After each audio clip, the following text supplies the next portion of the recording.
शौहर: जज साहब, मुझे तलाक चाहिए। मेरी बीवी ने 1 साल से मुझसे बात नहीं की। जज: फिर सोच लो, ऐसी बीवी नसीब वालों को मिलती है। दावत में बीवी ने शौहर को 8वीं बार बिरयानी की प्लेट लाते देखा तो बोली, आपको कुछ ख्याल नहीं, लोग क्या सोचेंगे आपके बारे में।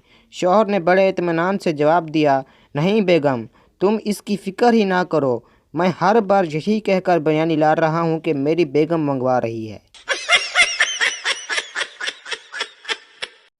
मैंने पूछा, क्या कीमत है तेरी मोहब्बत की? वो मुस्कुराकर बोली, आईफोन 14 प्रो मैक्स। मैंने कहा, जा बहन, अल्लाह तेरा घर आबाद रखे, हम खुद नोकिया 3310 की बैटरी में कागज़ फंसाकर गुजारा कर रहे हैं। अगर दोस्त रूठे तो रब रूठे, अगर फिर रूठे तो जग रूठे, अगर फिर रूठे तो दिल टूटे, और अगर फिर रूठे तो उतार चप्पल, मार साले को इतने जूते तब तक मार जब तक चप्पल ना टूटे। बिगड़ी कौम के नाम हमारा पैगाम।